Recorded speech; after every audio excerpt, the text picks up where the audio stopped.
I'm Charlie Taylor. I'm a sophomore here at the University of Arkansas. I'm currently pursuing a business management degree, and I'm giving my speech today over career tips. So you just finished your first 4 years at college, or you just finished your 4-year degree, and you're now looking for a job in the work field, and you may be discouraged by not easily finding a job right out of college. But the main thing to do is not to be discouraged. There are thousands of other college graduates that are probably feeling the same way you are right now.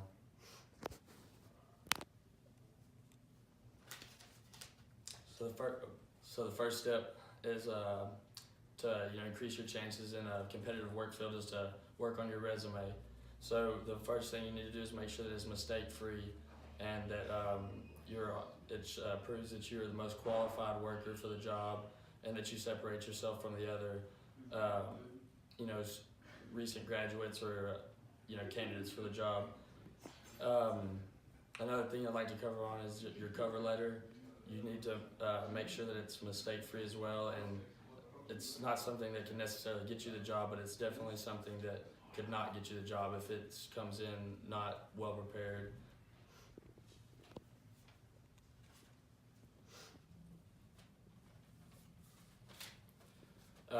Another main point is networking, and right now as we're in college, this is one of the most important times that you can network. You never know who you may have a class with, or what these people may do after their college, after they finish their degree.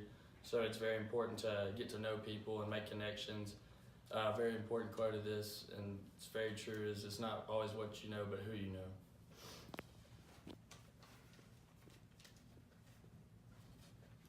Industry trends are also a very important part of finding a job, or if there's going to even be job openings in that field after you graduate. So the main thing, or another thing you need to do when getting close to graduating, is keeping up with industry trends to see if there is going to be a demand for your field of work after you graduate. And even if there's not, you shouldn't get discouraged by this, but you should go to that demand, even if it's not in your field. Work and get a job and get in the work field, and then maybe in a couple years, if the trend shifts back and there's an opening in your field, you can go to that if that's what you still want to do at the time.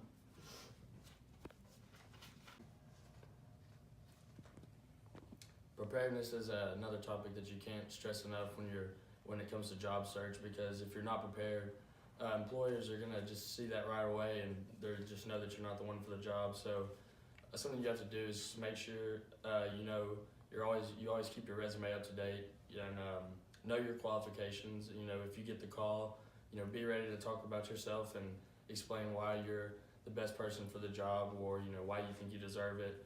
And like I said, just keep resume up to date with whatever you're doing, and just stay up to date on the industry trends so that you're well prepared no matter what time you get the call.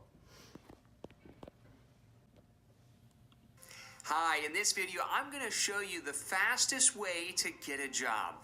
You see, with this one small shift in your focus, you're going to get a clear idea of whether or not you're really on the fast track to getting a job, or just treading water in your own job search. Hi, my name's Ian Jenkins, founder of JobHuntingSecrets.com, where we equip job seekers to find new opportunities in less time.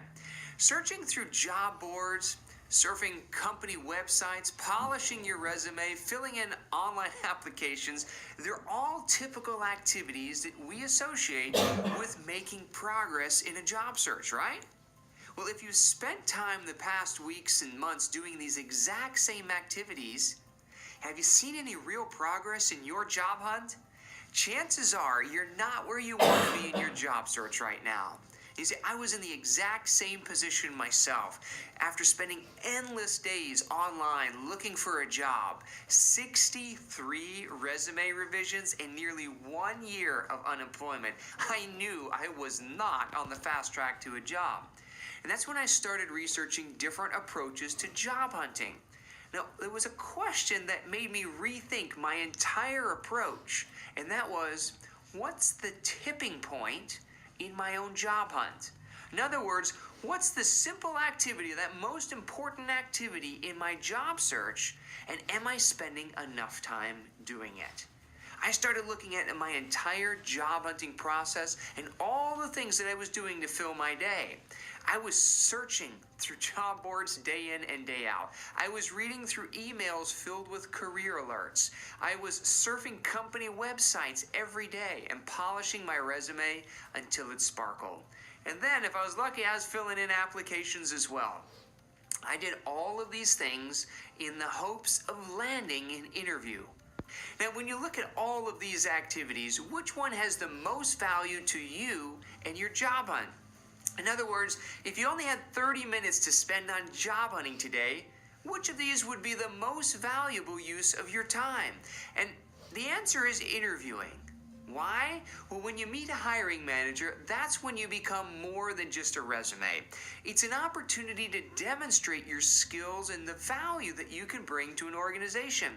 So if you want to know if you're on the fast track to finding a job, ask yourself, how much time have you spent face-to-face with hiring managers this week?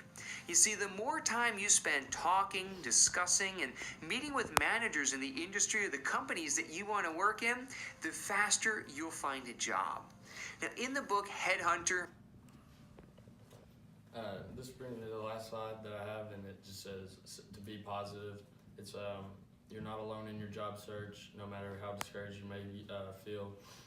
And I have a picture on the slide, and it says that you're not a tree. If you don't like where you are, then move.